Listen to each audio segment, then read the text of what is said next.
Hello guys, कैसे हो आप लोग। तो आज हम मिले एक नए वीडियो के साथ। और सबसे पहले आप सभी को हमारे वैल्यू इन्वेस्टर चैनल पे स्वागत है। ठीक है, आज हम बहुत दिनों बाद मिल रहे हैं वैसे।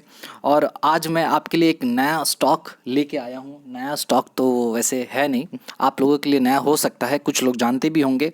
वैसे जिस स्टॉक के बारे में मैं बात करने वाला हूँ गाइस, स्टॉक काफ़ी जो स्टॉक है वो काफ़ी इंटरेस्टिंग है। और अभी वो सस्ते रेट पे अवेलेबल है। अगर देखेंगे तो, अगर इंडस्ट्री के हिसाब से अगर देखें, उनके जो कॉम्पिटिटर्स को अगर हम देखें तो उसके हिसाब से वो अभी सस्ते रेट पे अवेलेबल है। जी हाँ, एक साल पहले जिस रेट पे अवेलेबल था लगभग उसी के प्राइस के आसपास वो अवेलेबल है। तो कौन सा है स्टॉक, किसके बारे में आज हम बात करने वाले हैं, चलिए शुरू करते हैं। बट स्टार्ट करने से पहले गाइस आपके लिए डिस्क्लेमर, और डिस्क्लेमर को ध्यान से पढ़िएगा। जी हाँ, तो चलिए चलते हैं, आज का वीडियो को स्टार्ट करते हैं। ठीक है, तो गाइस हम आ चुके हैं, हमारे वैल्यू इन्वेस्टर का ऑफिशियल चैनल है, आप देख सकते हो। और यहाँ पर अगर आप देखोगे वीडियोस में, हमने इन्फो एज पे वीडियो बनाया था, एलेम्बिक फार्मा पे बनाया है, एस्कॉट पे बनाया है, ठीक है, रूट मोबाइल पे बनाया था। उसके बाद हमने सोलर इंडस्ट्रीज़ पे बनाया। तो अगर आप देखोगे जिस जिस पे हमने वीडियो बनाया है वो काफ़ी अच्छा रिटर्न्स ऑलरेडी दे चुके हैं। ठीक है, और इसके अलावा पूरे आप अगर वीडियोस देखोगे तो लगभग हम जो जो टारगेट दिए थे सारा वो लगभग अचीव हो चुका है। ओके, तो कुछ कुछ ही स्टॉक हो रहेंगे, बाकी सब का टारगेट अचीव हो चुका है। और हम जो स्टॉक एनालिसिस करके देते हैं आपको, आपको पता होगा कि उसका क्या वैल्यू है। ठीक है, तो चलिए स्टार्ट करते हैं गाइस। आज मैं आपको जो स्टॉक के बारे में बात करने वाला हूँ, वैसे आपको थंबनेल्स में दिख गया होगा, फिर भी कोई बात नहीं, चलिए शुरू करते हैं। तो गाइज हम आ चुके हैं प्राइस चार्ट पर। ठीक है, तो कंपनी का नाम है धानुका एग्रीटेक लिमिटेड। क्या नाम है? Dhanuka agritech limited. Okay, company कब बनी थी भाई? 1985 में कंपनी का गठन हुआ था। ओके, तो कंपनी 1985 में बनी थी। और 1985 में बनी थी, इसका मतलब कितना साल हो चुका है आप बताओ, मुझे तो नहीं मालूम। लगभग 35 साल हो चुका है। कितना साल हो चुका है? 35 साल हो चुका है। क्या इधर से 20 और उधर से 15, ठीक है, तो लगभग 35 साल हो चुका है कंपनी को, 35-36 साल हो चुका है। तो 35-36 साल कंपनी को हो चुका है इसका एक्सपीरियंस। ओके, अब मैं आपको इसका रिटर्न का चार्ट दिखाने वाला हूँ। देखो, एक दिन में इसने रिटर्न दिया है माइनस, वो भी 1.97% का नेगेटिव रिटर्न। 5 दिन में 1.68 का पॉजिटिव रिटर्न। 1 मंथ में अगर हम बात करें तो 4% का नेगेटिव रिटर्न है। 6 मंथ्स का बात करें तो गाइस 18% का पॉजिटिव रिटर्न इसने दिया है। ओके, 6 मंथ्स में। अगर मैं बात करूं इस साल के स्टार्टिंग से लेके अभी तक, मतलब जनवरी 1 से लेके अभी तक, जनवरी 1 तारीख से लेके अभी तक इसने 7% का रिटर्न दिया है। ठीक है, अगर मैं 1 ईयर का बात करूं तो भैया 1 ईयर में सिर्फ 5% का रिटर्न दिया है ओवरऑल 1 ईयर से अगर बात करें तो। और वहीं पर अगर मैं बात करूं पिछले 5 साल में, तो इसने 24% का रिटर्न दिया है। ओके, और मैक्स टू मैक्स बात करें तो इसने 836% का रिटर्न दिया है। कितना? 836% का रिटर्न दिया है। Okay, so this is all about the return. Okay, this is all about the stock return, right. अब हम चलते हैं इस कंपनी का थोड़ा इसका हिस्ट्री थोड़ा चेक करेंगे, और इसका जो फिनेंशियल्स वगैरह को भी थोड़ा देखेंगे। ठीक है, तो चलिए। तो गाइज मैं आ चुका हूँ, ये है ऑफिशियल साइट किसका भाई? ये है, देखो, धानुका एग्रीटेक का ऑफिशियल साइट है। इसका अगर आप ऑफिशियल साइट में जाओगे तो कुछ चीज़ें आपको देखने को मिलेंगी। देखो क्या क्या लिखा रहा है भाई। थोड़ा बैक हो जाओ, ठीक है। बैक तो नहीं हो रहा, आप देख सकते हो, एवरग्रीन रिवॉल्यूशन, बाकी सब। उसके बाद आपका देखो farmers prosperity, step towards farmers prosperity. उसके बाद आपका national food security. Okay, national food security. और इसके अलावा आप क्या देख रहे हो भैया? Step towards brighter future. ठीक है, और स्टार्टिंग में हमने देखा था स्टेप टुवर्ड्स सस्टेनेबिलिटी, और उसके बाद स्टेप टुवर्ड्स एग्री इनोवेशन। ठीक है, और हम ये तो ऑलरेडी देख चुके थे। तो ये है इसका ऑफिशियल वेबसाइट। ठीक है, अगर हम यहाँ जाएं तो आपको एक इसका स्टोरी आपको पढ़ने को मिलेगा। अगर आप स्टोरी पढ़ोगे तो वैसे आपको पढ़ना चाहिए और मैं भी पढ़ूंगा, और आप प्लीज़ बोर मत होना, क्योंकि पैसा कमाने का बात है भाई, थोड़ा हमको पता रहना चाहिए। और मैं आपको पूरा देखो, बात यह है, अगर आप इस कंपनी का पूरा डिटेल्स जानना चाहते हैं तो आप उसके लिए इसका जो एनुअल रिपोर्ट है वो पढ़ सकते हैं, बट हम इसके वेबसाइट से जो कुछ इन्फॉर्मेशन निकालना चाहते हैं वो आप यहाँ पर देख सकते हो। देखो बोल क्या रहा है भैया, Dhanuka agritech is one of the India's leading agrochemical company and listed by Forbes magazine in category of 200 best under a billion companies in Asia Pacific. ठीक है, तो बोल रहा है भैया ये क्या है, एग्रोकेमिकल है, मतलब एग्रीकल्चर में जो केमिकल्स यूज होता है, ठीक है, उस केमिकल को कौन बनाता है, ये कंपनी बनाती है। और यहाँ तक कि फोर्ब्स मैगजीन में भी इनका नाम आ चुका है। ओके, इसके अलावा अगर मैं बात करूँ, फिर इनका 18-19 में इनको एक रिकॉग्नाइज इनको अवार्ड मिला था। देखो the company has recently been recognise great place to the work for the year 18-19 and इसके अलावा we have pan India presence through our marketing office in all major states across the India, the 3 manufacturing units and 39 warehouses and network of 8 branch office across the Indian geographical caters of 6500 distributors and around 75,000 dealers. समझो, देखो क्या बोल रहा है कि इनका जो है मार्केटिंग ऑफिस, मतलब इनका पूरा ऑल इंडिया में प्रेजेंस है भैया। क्या है, ऑल इंडिया, पैन इंडिया में इनका प्रेजेंस है, सबसे पहली बात। इसके अलावा इनका 3 मैन्युफैक्चरिंग यूनिट्स है। कितना है, 3 मैन्युफैक्चरिंग यूनिट्स है, जो कि अभी अपडेट होकर 4 हो चुका है, राइट। ओके, और इनका 39 वेयर हाउस है। ओके, ये भी 40 हो चुका है आई गेस। तो 3 मैन्युफैक्चरिंग यूनिट्स है इनका और 39 वेयर हाउस है, और इनका 8 ब्रांच ऑफिस है अक्रॉस द इंडियन ज्योग्राफी। ठीक है, और इनका टोटल ब्रांच कितना है, 8 ब्रांच है इनका। वेयर हाउस कितना है, 39 वेयर हाउस है, और 3 मैन्युफैक्चरिंग यूनिट्स है पूरे इंडिया में, जिसमें से इनका 6500 डिस्ट्रीब्यूटर्स हैं। भैया इनका जो डिस्ट्रीब्यूशन नेटवर्क है बहुत स्ट्रांग है। ठीक है, और इनका 75,000 डीलर है इनके पास। कितना है, 75,000 डीलर्स हैं। इसके अलावा अगर हम बात करें तो Dhanuka work force with more 1000 techno commercial staff. अच्छा, धानुका जो कंपनी है भैया, इस कंपनी में क्या होता है ना कि इनका जो स्टाफ है उसको, उस स्टाफ को कहा जाता है टेक्नो कमर्शियल। क्या बोला जाता है, टेक्नो कमर्शियल, जो कि 1000 से ज़्यादा स्टाफ काम करते हैं। ओके, और इनका R&D जो टीम है वो भी बहुत स्ट्रांग टीम है। जो रिसर्च एंड डेवलपमेंट वाला इनका जो टीम है, जो कि केमिकल्स पे रिसर्च करती है, वो भी काफ़ी क्या है भैया, काफ़ी स्ट्रांग टीम है इनका। ठीक है, इसके अलावा डिस्ट्रीब्यूशन नेटवर्क तो मैं बताया था बहुत स्ट्रांग है इनका, यहाँ पर लिखा हुआ है, राइट। इसके बाद अच्छा, और ये अभी तक 10 मिलियन इंडियन फार्मर्स तक ये पहुँच चुके हैं। ये कंपनी कितने मिलियंस फार्मर्स तक पहुँच चुके हैं, 10 मिलियंस। ठीक है, तो अपने प्रोडक्ट के ज़रिए और सर्विसेज के ज़रिए। धानुकास R&D division has world class NABL accredited laboratories and has international collaboration with the world's 7 leading agrochemical companies from the US। बोल रहे इनका ना क्या है भैया, एक कोलाबोरेशंस हैं जो कि वर्ल्ड के जो 7 लीडिंग, देखो दुनिया में जो टॉप 7 लीडिंग एग्रोकेमिकल कंपनीज हैं उनके साथ इनका कोलाबोरेशन है, आप ये कह सकते हो। ठीक है, ताकि ये कोलाबोरेट करके क्या करते हैं, नया नया केमिकल्स वगैरह का ये लोग क्या करते हैं भैया, एक सेकेंड, यस। तो हाँ, मैं क्या कह रहा था कि जो आपका ये धानुका एग्रीटेक जो कंपनी है, इनका जो वर्ल्ड के जो 7 एग्रोकेमिकल्स कंपनीज है उनके साथ इनका टाइप है, कोलाबोरेशंस है, जिनके साथ ये काम करके केमिकल्स वगैरह को इन्वेंट इन लोन करते रहते हैं। ठीक है, अच्छा, इसके अलावा लेटेस्ट टेक्नोलॉजी का यूज़ कर पाते हैं। देखो होता क्या है, अगर आप मान लो, इसका बोलने का मतलब ये है, समझो, देखो आप यहाँ पर अकेले आज काम कर रहे हो, समझो, अगर आप आज यहाँ पर अकेले काम कर रहे हो, ठीक है, तो ठीक है, आप अपना R&D research and development team का यूज़ करके कर रहे हो। लेकिन मान लो आपकी जैसी बहुत सारी कंपनीज़ हैं, टॉप 10 कंपनीज़ हैं जो कि पूरे वर्ल्ड में फेमस है। कहाँ पर, वर्ल्ड में।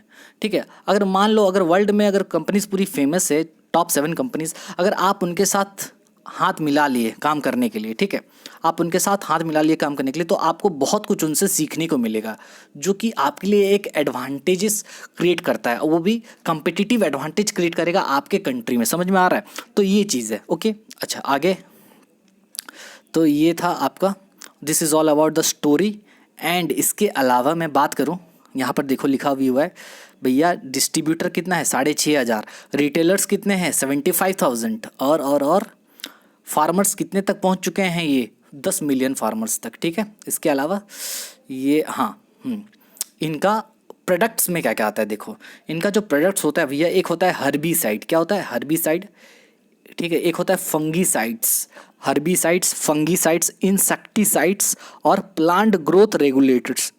क्या है, प्लांट ग्रोथ रेगुलेटर्स।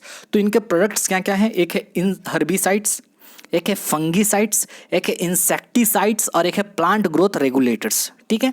अच्छा, तो सर ये सब क्या प्रोडक्ट है, थोड़ा बताइए सर। ओके, बता रहे, cool down cool down cool down, बता रहे।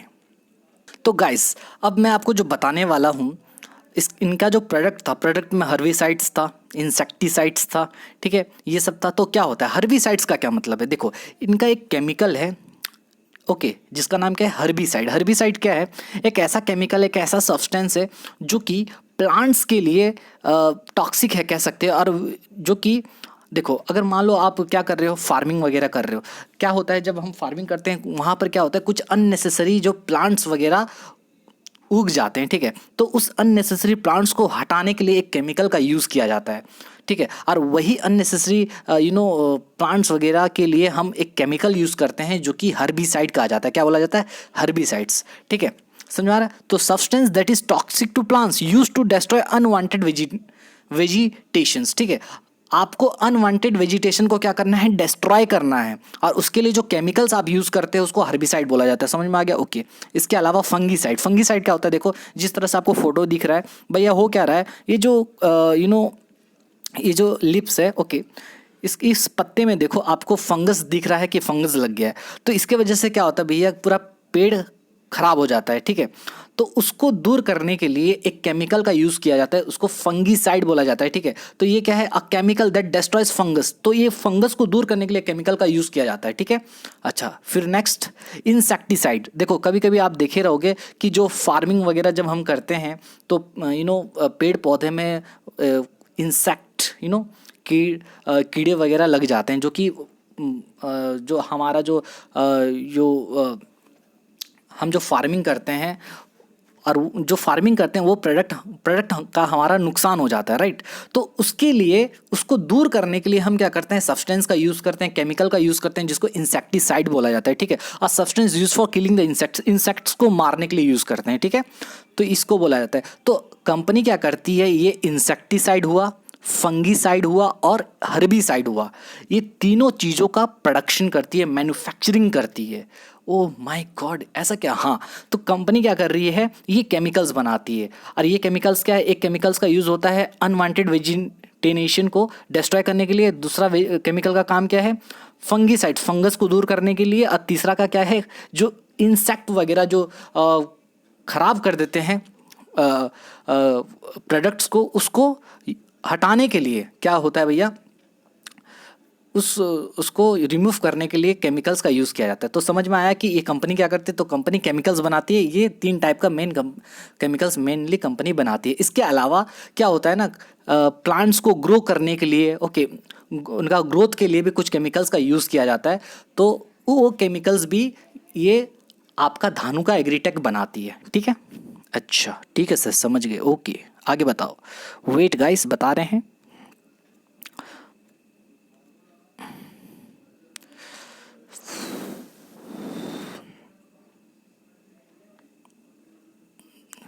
Oh my God, okay. तो मैं ये कह रहा था जी, तो हम यहाँ पर थे, ओके, हम यहाँ थे हर्बिसाइड्स, फंगिसाइड्स, इंसेक्टिसाइड और प्लांट ग्रोथ रेगुलेटर्स। तो प्लांट ग्रोथ रेगुलेटर्स का भी प्रोडक्शन किया जाता है, ओके। कौन बनाती है, एक धानुका एग्रीटेक बनाती है, वो हो गया। अब हम चलते हैं इसके फिनेंशियल्स की ओर।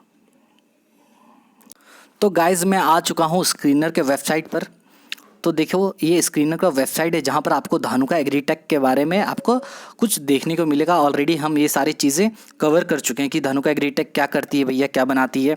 इसके अलावा मैं बता रहा था ना, प्लांट ग्रोथ रेगुलेटर्स भी बनाती है, जो कि लिक्विड के फॉर्म में हो सकता है, डस्ट के फॉर्म में हो सकता है, या फिर पाउडर के फॉर्म में हो सकता है। क्या, प्लांट ग्रोथ रेगुलेटर्स, समझ में आ गया। अच्छा, तो ये सारा चीज़ किसी भी फॉर्म में हो सकता है। इसके अलावा पैन इंडिया प्रेजेंस और स्ट्रॉन्ग डिस्ट्रीब्यूशन नेटवर्क ये भी बता चुका हूँ मैं। इनका प्रोडक्ट पोर्टफोलियो जो है यहाँ पर देखो 300 से ज़्यादा प्रोडक्ट इनका रजिस्ट्रेशंस हैं across herbicide, insecticide, fungicide and plant growth. ये सारी चीज़ों को लेकर इनका 300 से ज़्यादा प्रोडक्ट का रजिस्ट्रेशन हो चुका है और about 90 products across all the segments, पूरे सेगमेंट्स में 90 प्रोडक्ट्स। समझ में आ रहा है? ओके ओके, आगे सर आगे बताइए, आगे देखते हैं। तो देखो ये है इनका मार्केट कैप सिर्फ 3,900 करोड़ का है, यानी ये स्मॉल कैप कंपनी है कह सकते हो आप, ठीक है। अच्छा, कंपनी तो मार्केट कैप 3,908 करोड़ का है। करंट प्राइस इनका चल रहा है 829 का, ठीक है। कितना चल रहा है? 39 का।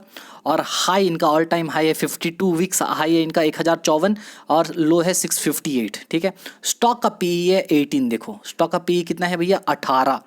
बुक वैल्यू कितना है भैया? बुक वैल्यू कितना है बताओ? बुक वैल्यू है 171। सर बुक वैल्यू का मतलब क्या है बताओ? सर बुक वैल्यू का मतलब बता चुका हूँ क्या? हाँ सर बता चुके हैं। बुक वैल्यू का मतलब क्या होता है भाई? बुक वैल्यू का मतलब होता है कि अगर मैं इस कंपनी को झूठ मूठ में बंद कर दूँ तो कितना एक शेयर का वैल्यू निकल के आएगा, 171 निकल के आएगा। मतलब आज इस कंपनी को मैं बंद कर दूं तो एक शेयर का जो वैल्यू निकल के आएगा 171 निकल के आएगा, ठीक है। और सर करंट प्राइस 839 है, यानी ये तो बहुत महंगी है, ठीक है, महंगी है। बट इनका आगे बात करेंगे, रुको। Dividend yield 0.24%। Return on capital employed देखो, जो कि ये मुझे काफ़ी इंटरेस्टिंग लगा। इनका देखो रिटर्न ऑन कैपिटल एम्प्लॉयड 37% का भाई, 37.4% का रिटर्न ऑन कैपिटल एम्प्लॉयड है। अगर वहीं पर रिटर्न ऑन इक्विटी देखें तो 27.6% का है, ठीक है। तो काफ़ी इंटरेस्टिंग लग रहा है मेरे को। तो फेस वैल्यू भी 2 रुपये का है, तो ये ठीक है, ओके। ये याद रखना। इनका क्या है? स्टॉक का पी है 18 का, याद रखना कितना का? 18, 18 पॉइंट। यहाँ पर देखो ये है इनका परफॉर्मेंस का ग्राफ, ओके। और मैं कुछ आपको बताऊं, जी कहाँ गया? हाँ, पी रेशियो देखो। अब देखो इनका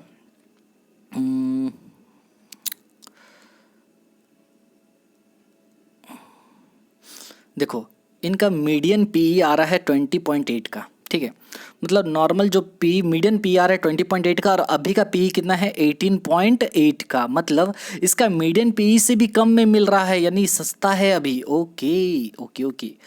इसका अगर मैं प्रॉस की बात करूं, इसका एक एडवांटेज बात करूं भाई, तो ये डेट फ्री कंपनीज है। और debt free company debt free एक जो बोलते हैं ना कि एक कंपनी में कुछ अच्छे फीचर्स होना चाहिए। उसमें से एक फीचर्स क्या है? डेट फ्री का होना, ठीक है। और इनका कॉन्स में बात करूं तो प्रमोटर्स ने अभी 5% का होल्डिंग डिक्रीज़ किया है, मतलब 5% का होल्डिंग इसने बेचा है प्रमोटर ने। और कंपनी का जो सेल्स ग्रोथ है भैया पिछले 5 साल में सिर्फ 10.86% का है, ठीक है। अच्छा आगे चलते हैं। अब इनका है ये, इनके हैं कौन? इनके हैं ये लोग कंपटीटर। कौन है भाई? कंपटीटर लोग हैं। देखो पी देखो, सिर्फ यूपीएल को छोड़ दें लगभग सबका ज़्यादा है। धानुका का कितना है? 18। बाकी सबका देखो ज़्यादा है ना, ज़्यादा है। तो अच्छे एक प्राइस पे अभी ये मिल रही है, ओके। अगर मैं आगे बात करूं इसका रिजल्ट्स का, देखो गाइस, अगर मैं प्रॉफिट एंड लॉस अकाउंट देखूं, देखो प्रॉफिट एंड लॉस अकाउंट देखो, 2010 में इनका सेल्स था 408 करोड़, जो कि अभी बढ़कर 1300 करोड़ हो चुका है, ठीक है। वहीं पर ऑपरेटिंग प्रॉफिट देखो 58 करोड़ से 265 करोड़ हो चुका है, ठीक है। और ऑपरेटिंग प्रॉफिट का मार्जिन देखो 14% से कितना हो चुका? ये 14% से भाई कितना हो चुका? ये था 14%, अब ये हो चुका है 19%। समझ में आ रहा है? बहुत अच्छा, इंटरेस्टिंग है जी सर। आगे अगर बात करें तो नेट प्रॉफिट देखो, नेट प्रॉफिट इनका 36 करोड़ से कितना? 36 करोड़ से कितना हो चुका है भाई? सर कितना हो चुका बताओ, आप बताओ। 36 करोड़ से ये चुका 207 करोड़, ठीक है। ये समझ में आ रहा है? ठीक है सर, समझ गए, आगे बताइए। लेकिन मैं आपको ये नहीं बताना चाहता, मैं आपको ये बताना चाहता हूँ कि पिछले 3 साल का परफॉर्मेंस देखो। पिछले 3 साल में अगर देखोगे तो ये है ट्रेलिंग 12 मंथ्स, मतलब पिछले 12 महीने का परफॉर्मेंस इनका सेल्स है 1300 करोड़। कितना है? 1377। पिछले महीने में मतलब पिछले साल था 21 में 1387, उसके पिछले साल था 1100 करोड़। तो देखो आपको एक इम्प्रूवमेंट दिख रहा है सेल्स में, 1100 से 1300 हुआ, फिर 1387 से अभी 1377 है। अब आपको ये भी पता है कि इसमें क्या हुआ था कि तो कोविड का सिचुएशन वगैरह था, ठीक है। और आप ये तो ठीक है। इसके अलावा तो परफॉर्मेंस लगभग धीरे धीरे ग्रो हो रहा है, हमको जो देखने को मिल रहा है इसमें। इसके अलावा मैं बात करूँ नेट प्रॉफिट, देखो नेट प्रॉफिट, ठीक है सर बताइए। 141 करोड़ से 211 करोड़ हुआ, फिर 211 करोड़ से 207 करोड़ हुआ, अभी तक 207 है, ठीक है। अच्छा, इसके अलावा ईपीएस देखो, ईपीएस बहुत इंपॉर्टेंट है भाई। ईपीएस देखो, 7 रुपया ईपीएस आता था पहले। मतलब एक कंपनी जो प्रॉफिट कमाती है, उस प्रॉफिट का एक शेयर में कितना प्रॉफिट कमा रही है, एक शेयर में अर्निंग पर शेयर, मतलब कंपनी एक शेयर पे कितना प्रॉफिट कमा रही है। पहले कमाती थी 7 रुपया और अभी कमा रही है 44 रुपीज़। ओ माई गॉड, देख रहे हो, 7 से 44 हो गया। ओ, तो यहाँ पर देखो, तो अभी ईपीएस अगर देखोगे गाइस, ईपीएस देखो कितना हो गया है अर्निंग पर शेयर। पिछले 3 साल का 29 रुपया, फिर 45 रुपया, फिर 44 रुपीज़, ठीक है। अभी ट्रेलिंग 12 मंथ से, अभी पूरा साल अभी कंप्लीट हुआ नहीं है। अच्छा, इसके अलावा डिविडेंड किस तरह से देती है, तो डिविडेंड पे आउट रेशियो भी देखो 18% है। अभी डिविडेंड पिछले साल कंपनी 4% का ही बांटी थी, कोई बात नहीं, चलो इसमें कुछ प्रॉब्लम नहीं है। डिविडेंड नहीं बांटे तो अच्छा होता है, क्योंकि नहीं अगर कंपनी डिविडेंड बांटती है तो वो उस पैसे को जमा करके रख के वो अपने ग्रोथ में यूज़ करती है, ठीक है। तो डिविडेंड बांटना भी सही नहीं होता, ये कह सकते हो। मतलब पूरा का पूरा पैसा नहीं बांटना चाहिए, कुछ पैसा रख देना चाहिए और कुछ पैसे को बांटना चाहिए। ओके, कुछ पैसा का रखो ग्रोथ के लिए और कुछ पैसा को बांट दो। ओके, इसके अलावा सर बताइए। हाँ सर, देखो सेल्स का ग्रोथ देखो, पिछले 10 साल में 11%, 5 साल में 11%, 3 साल में 13 और टीटीएम में 8%, ठीक है। ये है प्रॉफिट का ग्रोथ, 10 साल में 15% से बढ़ा है, वही 15, फिर 8, 18, 16। स्टॉक्स CAGR देखो, पिछले 10 साल में ये आपका स्टॉक प्राइस को 24% से बढ़ाया है, 5 साल में 3%, 3 साल में 17 और 1 साल में 2%। रिटर्न इक्विटी देखो 24%, 22%, 22 और 28, ठीक है। इसके अलावा मैं अब बैलेंस शीट देखेंगे। सर बैलेंस शीट क्या होता है? बैलेंस शीट का मतलब होता है एक कंपनी का financial position as on particular date. तो गाइज मैं ये कह रहा था कि बैलेंस शीट का मतलब होता है कि एक कंपनी का financial position as on particular date, एक पार्टिकुलर डेट में कंपनी का क्या फिनेंशियल पोजीशन था, ठीक है। तो कंपनी का शेयर कैपिटल है 9 करोड़ का, ठीक है। 9 करोड़ का उनके पास कैपिटल है, शेयर कैपिटल है, मतलब शेयर्स इतने का है उनके पास। 9 करोड़ का रिजर्व से उनका 787 करोड़ का रिजर्व से उनके पास। रिजर्व्स का मतलब समझे, कंपनी के पास एक्यूमुलेटेड रिजर्व से प्रॉफिट का हिस्सा, इतना कंपनी प्रॉफिट का हिस्सा रखी है। ओके, बोरोइंग्स देखो काफ़ी इंटरेस्टिंग है। बोरोइंग्स अगर देखें तो देखो 58 करोड़ था स्टार्टिंग में, और वो बोरोइंग्स अभी कितना हो चुका है, 8 करोड़ हो चुका है, सिर्फ 8 करोड़। तो कंपनी वर्चुअली डेट फ्री है कह सकते हो, ठीक है। और इसके अलावा अदर लाइबिलिटीज़, ये छोटे मोटे लाइबिलिटीज़ तो होते ही हैं कंपनी के पास जो कि हैं, ठीक है। और इसके अलावा फिक्स्ड एसेट्स देखो, कंपनी का फिक्स्ड एसेट्स देखो 38 करोड़ था और अभी 167 करोड़ है। तो मतलब कंपनी अपने फिक्स्ड एसेट में भी यूज़, मतलब क्या कर रही है, इन्वेस्ट कर रही है। फिक्स्ड एसेट में इन्वेस्ट करना मतलब कंपनी क्या कर रही है भैया, मतलब फिक्स्ड एसेट क्या करता है, आपके प्रोडक्शन में हेल्प करता है। तो फिक्स्ड एसेट में भी इन्वेस्ट करना एक इंपॉर्टेंट चीज़ होता है, ठीक है। इसके अलावा इन्वेस्टमेंट्स देखो, कंपनी का क्या इन्वेस्टमेंट बढ़ रहा है, जी हाँ बढ़ रहा है। देखो 0 था इन्वेस्टमेंट और अभी 278 करोड़ हो चुका है, ठीक है। तो ये सारा चीज़ है। इसके बाद कैश फ्लो देखो, कैश फ्लो लेकिन थोड़ा सा मुझे ये किया, डिसअपॉइंट किया, क्योंकि यहाँ पर -25 करोड़ का इनका क्या है, नेट कैश फ्लो है, जो कि कंपनी अगर चाहेगी तो इसको मैनेज कर सकते हैं। तो थोड़ा मेहनत करना पड़ेगा नेट कैश फ्लो, क्योंकि इनका नेगेटिव है, जो कि अच्छी बात नहीं है। कंपनी के पास कैश ही नहीं है भैया। Okay, debtor days. अच्छा, यहाँ पर देखो कुछ इंपॉर्टेंट बात मैं आपको जो बताने वाला था। एक होता है डेटर डेज, 64 है। अच्छा, एक काम करेंगे, मैं इसके लिए एक सेपरेट क्लास लाऊंगा, अभी बताऊंगा तो वीडियो और काफ़ी लंबा हो जाएगा, और जो कि काफ़ी मैं देखता हूँ व्यूअर्स लोग को पसंद नहीं आता ज़्यादा लॉन्ग वीडियो बनने से, ठीक है। मैं जो इंपॉर्टेंट है इसमें वो चीज़ बता देता हूँ आपको कुछ। देखो डेटर डेज है इनका 64 का, कितना है, 64 का डेटर डेज है। मतलब इनके कंपनी जिसको उधार देती है वो बंदे कंपनी को कितना दिन में पैसा देते हैं, तो देखो 64 डेज में देते हैं। पहले कितना दिन में देते थे, 79 में, और अभी 64 में। तो अभी अच्छा हो रहा है मतलब, ठीक है। इसके अलावा हुआ, उसके बाद इन्वेंट्री डेज का मतलब होता है कि इन्वेंट्री कितने दिनों में सेल्स में कन्वर्ट हो जा रहा है। मतलब आपके पास जो स्टॉक है, कंपनी का जो स्टॉक है, वो सेल्स में कन्वर्ट होने के लिए कितना दिन लगता है। पहले लगता था 141 दिन, अभी लगता है 137 दिन। तो ज़्यादा दिन का फ़र्क नहीं है वैसे, ठीक है। ओके, डेज पेबल मतलब कंपनी जिससे उधार लेती है उनको वो कितना दिनों में पेमेंट करती है, मतलब कंपनी अपने क्रेडिटर्स को कितने दिनों में पेमेंट करती है। तो पहले 64 डेज में करती थी, अभी 50 डेज में करती है। अच्छा, हाँ ठीक है, तो बहुत जल्दी पेमेंट कर दे रही है। ओके, इसके अलावा कैश कन्वर्जन साइकिल देखो कि कंपनी का जो सामान बनता है, सामान बनने से लेकर कैश कन्वर्ट होने तक का समय कितना लगता है। देखो सभी कैश कन्वर्जन साइकिल हर बिजनेस में होता है, तो जिस बिजनेस में कैश कन्वर्जन साइकिल का कम होता है वो बिजनेस काफ़ी अच्छा है कह सकते हो, क्योंकि आपके पास कैश को कन्वर्ट होने के लिए कम टाइम लग रहा है।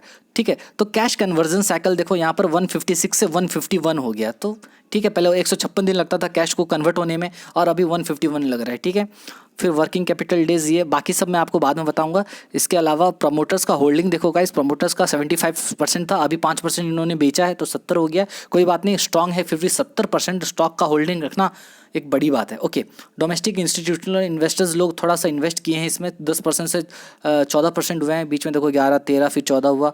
पब्लिक का 14 था पहले, फिर पिछले 3 साल में 12 हुआ, फिर 11, फिर अभी 15, फिर बढ़ा है पब्लिक का, मतलब पब्लिक ज़्यादा इंटरेस्ट दिखा रही है। तो ये this is all about your Dhanuka agritech. Okay, तो मुझे लगता है ये नेक्स्ट मैं कुछ कह तो नहीं सकता, बट हाँ मुझे इसमें पोटेंशियल काफ़ी दिख रहा है। क्यों दिख रहा है मैं आपको बताना चाहता हूँ। ठीक है सर, बताइए। गाइस मैं देखो आपके स्क्रीन पे कुछ डेटा दिख रहा है कि हर एक कंट्री का जो जीडीपी होता है, हर एक कंट्री का जो जीडीपी होता है, क्या होता है जीडीपी, ठीक है, तो हर एक कंट्री का जीडीपी जो होता है उसमें एग्रीकल्चर सेक्टर का कितना कंट्रीब्यूशन है।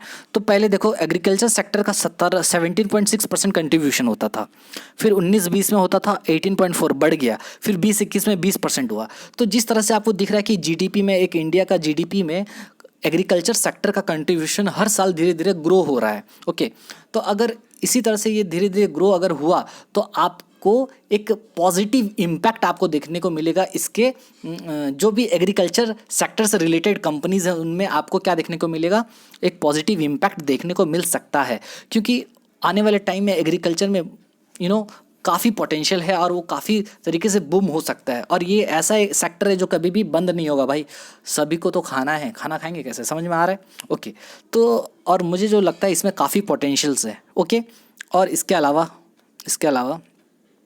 अलावा गाइस ये है न्यूज़ जो कि कुछ बड़े बड़े ब्रोकरेज हाउस जो हैं टारगेट दिए हैं, इसका 886 का टारगेट दिए हैं। कुछ ब्रोकरेज हाउस हैं धानुका एग्रीटेक पे देखो 910 रुपये का टारगेट दिए हैं। ठीक है, तो मुझे लगता है ये काफ़ी, हाँ टारगेट तो अचीव हो सकता है, जो टारगेट दिए हैं हाँ वो ज़रूर अचीव होगा। और क्या इस रेट पे आपको इन्वेस्ट करना चाहिए क्या, तो मुझे जो लगता है, जो मेरा परसेप्शन है, हाँ अभी का जो रेट है 833 रुपये काफ़ी अच्छा रेट में अवेलेबल है, क्योंकि ठीक 1 साल पहले ये लगभग 840 के आसपास ट्रेड कर रही थी। तो 1 साल पहले का ये रेट में आपको अवेलेबल है, और बीच में कंपनी बीच में स्टॉक 1000 का भी टारगेट को छुई थी, समझ में आ रहा है। तो अगर आप यहाँ से लेते हो तो आपको एक काफ़ी रिस्क रिवॉर्ड रेशियो मेरे को काफ़ी ठीक लग रहा है। और मैं खुद में अगर बोलूँ तो मैं इसमें इन्वेस्ट किया हूँ, इन्वेस्ट इन द सेंस मैं इसमें ट्रेड कर रहा हूँ, वो भी मैं आपको पता है कि मैं किस तरह से ट्रेड करता हूँ, आपको दिखाता भी हूँ। तो ये है भैया। और इसके अलावा तो जो लोग लॉन्ग टर्म के लिए देख रहे हैं तो ठीक है, आप अपने रिस्क के हिसाब से इस कंपनी में इन्वेस्ट कर सकते हैं। और मुझे लग रहा है इस स्टॉक में काफ़ी पोटेंशियल है। और जो शॉर्ट टर्म पर्पस के लिए ट्रेडिंग करते हैं, ओके, तो शॉर्ट टर्म पर्पस के लिए भी आप इस स्टॉक को कंसीडर कर सकते हैं, क्योंकि ये अभी सही रेट में अवेलेबल है मेरे हिसाब से।